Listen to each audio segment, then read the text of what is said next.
Hey guys, alright? Welcome everyone. The story begins with a young woman named Haley, who is taking a trip through the mountains with a friend.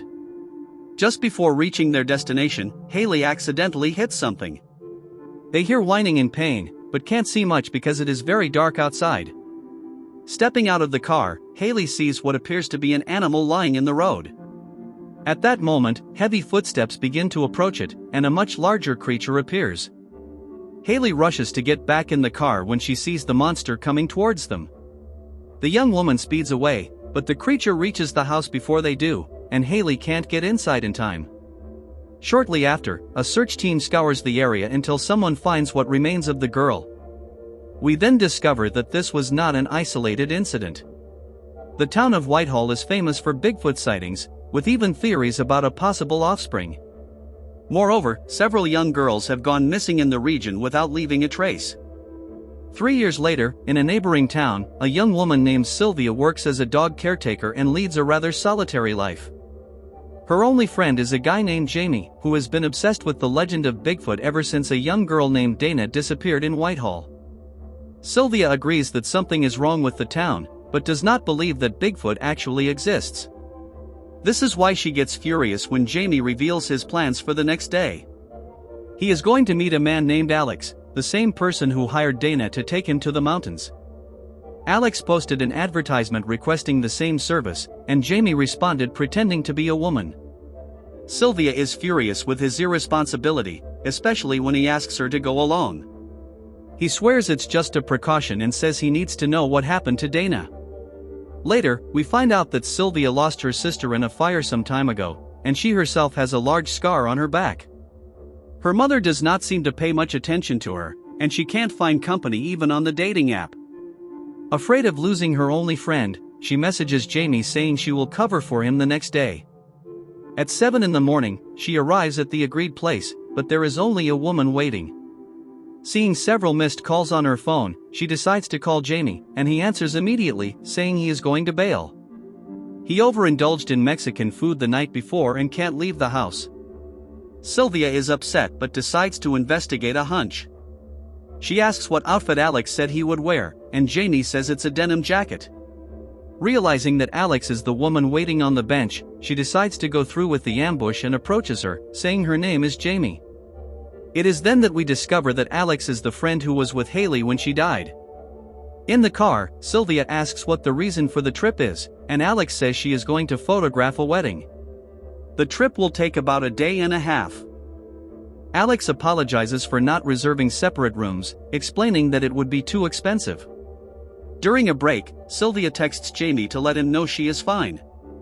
She says Alex is a bit strange, which worries him. However, Alex's opinion of her is the opposite, as she says she is relieved to have pleasant company. When she asks if Sylvia has a boyfriend and discovers that she doesn't like guys, Alex confesses that she doesn't either. Then she makes a strange comment about Sylvia's Facebook profile and, for a moment, Sylvia thinks that the ruse has been uncovered. But in reality, Alex just found Jamie's profile, and Sylvia appears in the picture with him. Not knowing which of the two would come to pick her up, she says she planned to cancel the trip if it was the guy. Sylvia grows more uncomfortable as Alex flirts, as she is not very used to this. Arriving at the hotel, another surprise awaits: the bed is a double. Additionally, Alex brought a bottle of wine to relax with her driver. Returning to practical matters, Sylvia asks if the house they are going to is very isolated and if there is a risk of a bear showing up. Alex honestly responds, telling her about the disappearances. However, she says the place is quiet and safe, as long as no one wanders into the woods. Sylvia decides to probe her about the disappearance of the young women, and Alex's hunch is that they got lost. That night, Sylvia feels restless and can't sleep. Spotting Alex's suitcase on the counter, she confirms that she is truly asleep and decides to snoop through her things. The sound of the zipper seems to disturb Alex's sleep, but she merely stirs a little and continues sleeping. Sylvia pulls an object from the suitcase and uncovers a knife.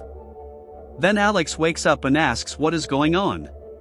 Sylvia apologizes and says she is a sleepwalker, explaining that she didn't mention it because it hasn't happened in a while.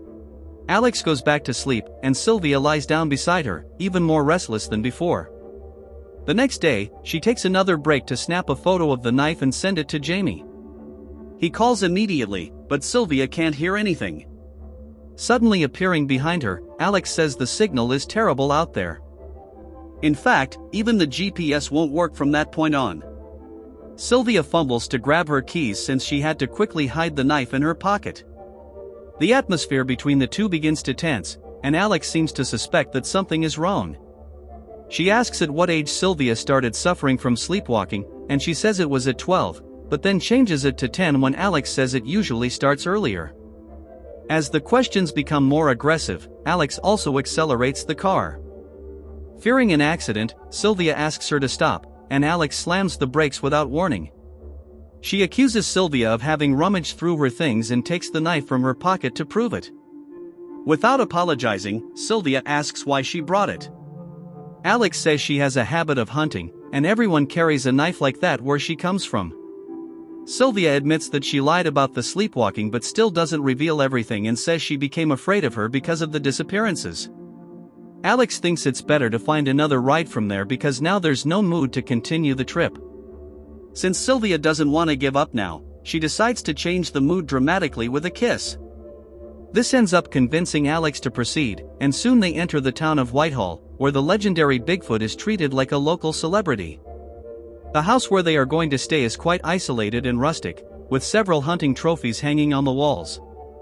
Looking at the mounted heads, Sylvia comments that she is a vegetarian, but Alex merely says they are not going to eat the decor. When a shrill whistle starts, she explains that it is a frequency system to scare off deer and that it won't last long. Indeed, the sound soon stops, and the two begin to enjoy the night. The next day, Sylvia goes for a morning walk and observes the surroundings of the house. There are no neighbors nearby, but the main road is a reasonable distance away. It is then that she notices something strange. There is a red ribbon tied to some tree branches, as if it were some sort of marking. Meanwhile, Jamie has already recovered from his upset stomach and is increasingly worried about his friend. Leaving several messages, he warns that he will have to go after her if there is no response, unaware that she is in an area with weak signal. When night falls, Jamie is already on his way but is forced to stop to relieve himself. In the cabin, Alex is having a photo session with her guest and trying to help her overcome her shyness. Then Sylvia ruins the mood with more questions about the disappearances, once again raising Alex's suspicions. Tired of lying, she reveals her real name and recounts what happened to Dana. Alex repeats her police testimony, saying that Dana left after dropping her at the door, swearing that she doesn't know anything more. Jamie feels hopeful when he hears his phone ringing but curses when he sees it as a robotic message. He decides to try Sylvia's number again and discovers that he is out of signal. Then, he gets out of the car and starts wandering through the woods with his phone held high, ignoring the distant sound that seems like a low growl. When Jamie stops to try calling again, he feels that something is right behind him and begins to turn slowly, hardly believing what he is seeing. Bigfoot is standing right there, and next to it, Jamie looks like a miniature. That night, Sylvia is tormented by more traumatic nightmares and decides to open up to Alex. She recounts that she was a teenager when she tried smoking secretly at home, lit some candles to disguise the smell, and ended up forgetting one lit. This caused the fire, and Sylvia couldn't get through the smoke to save her sister. Their mother never visited her in the hospital, and she still feels guilty about it. Alex is moved by the confession and tells Sylvia that she is not a monster. Deciding to fully expose herself, Sylvia shows her back marked by the fire, and Alex demonstrates that she doesn't care about that at all. Everything continues wonderfully between the new couple until Sylvia finds a photo of a girl in that same cabin. Comparing it with the photos on Jamie's mural, she confirms that the young woman is one of the missing persons and decides to leave immediately. However, to her despair, she discovers that her car has been sabotaged. Trying to get some signal to call Jamie, she also gets startled by a low growl and decides to use her phone's flashlight to check. A huge creature is approaching from behind the vegetation, and its growls are getting louder. Trapped between two dangers, Sylvia goes back inside and closes the door. Alex appears right behind her, asking what happened. When she says there is a monster outside, Alex's reaction is not what Sylvia expected. In front of Sylvia's indignation, she admits that this is not news, but guarantees that they are safe in there. Sylvia finds it very hard to believe this, considering the size of that thing. Then Alex explains that the shrill whistle is actually a very effective electromagnetic signal against Bigfoot. She apologizes for the lie and suggests a drink, saying it will be hard to sleep that night. With little choice, Sylvia pretends that she still trusts her and says nothing about the photo. Alex asks if she managed to get in the car when she was escaping from the monster, but Sylvia thinks quickly and says she never considered leaving her behind. Not quite believing this, Alex starts telling a sinister story about her childhood dog named Banjo. He always disrupted the hunt, scaring away animals with his barking, until one day there was a competition. With the perfect prey in her sights, Alex saw that Banjo was about to open his mouth and decided to shoot him first. Sylvia doesn't hide her shock upon hearing that she did this to her own dog, but Alex justifies her action by saying that she won the competition. In one of Jamie's messages, he warned that he would arrive at the cabin at 10:30 at night. Sylvia can't take her eyes off the clock, as her friend is now her last hope. But unfortunately, the time passes and nothing happens. It is after midnight when Alex falls asleep on the couch. Increasingly terrified, Sylvia decides to investigate more and begins searching for the key to one of the rooms. She quickly finds it in a drawer and manages to unlock the latch. The door leads to a long staircase down to the dark room where Alex reveals her photos. There's also a series of unusual tools on the table, like knives and hammers. There's also a camcorder next to several tapes labeled with female names. Sylvia grabs the one with Dana's name and starts watching, horrified by the scenes. The young woman appears tied to a chair and gagged. Then a woman enters the scene and begins to hit her in the head. The video is brutal, and Sylvia is deeply shaken, but the worst is yet to come. Hearing a faint whimper from inside the room, Sylvia discovers that there is someone else there. It's the same girl from the photo, named Molly. Sylvia removes the tape from her mouth but asks her to remain silent. The girl complies, very scared, and Sylvia begins to free her from the chair when they both hear Alex's voice calling her name from upstairs. Whispering, she promises Molly she will be right back. The girl starts to cry and beg Sylvia not to leave her there, but there is no other way. Alex seems irritated when she returns, saying she heard a noise. She repeats that the house is safe and that there is nothing to worry about. On the couch, she begins to ask about the late sister, and Sylvia can hardly control her anger. She says she would rather not talk about it and changes the subject. Then Alex asks if she feels better now that she has discovered what happened to Dana. Despite the scare, Sylvia responds normally, as Alex is talking about the monster.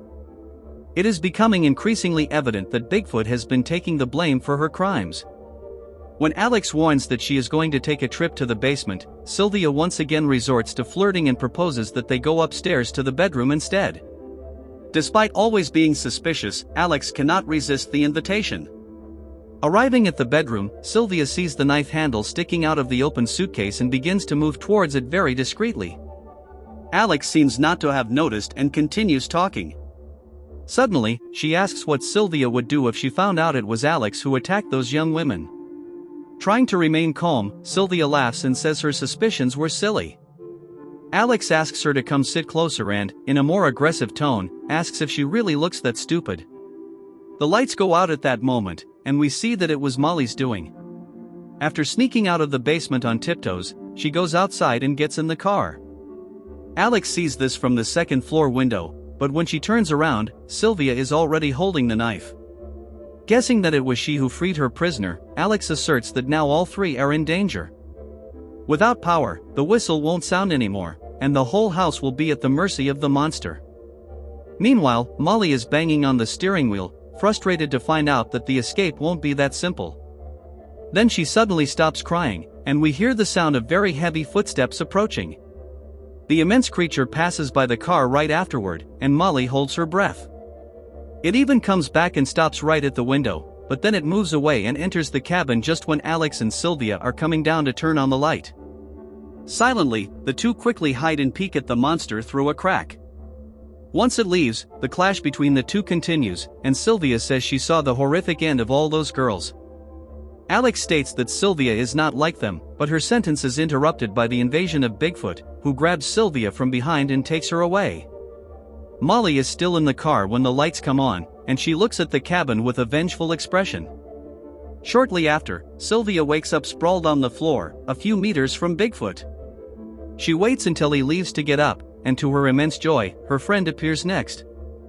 He tells her about his encounter with the creature, saying he got hit a bit but was spared and escaped with just an injury on the leg. Remembering all the documentaries he watched, he deduces that this is a kind of graveyard. Intrigued, he can't understand why they both escaped unharmed when those girls weren't so lucky. Sylvia realizes it is time to break the hard news and tells him that Bigfoot is innocent. Jamie feels even guiltier because he was the one who showed Alex's ad to Dana last year. Meanwhile, Molly is back at the cabin, making Alex pay for everything she has done to her. Unaware of this, Sylvia tells Jamie that she needs to go back because one of the victims is still alive. He says he wants to go with her, but he is limping too much, and there is no time to lose. So they agree to meet up after he gets the car.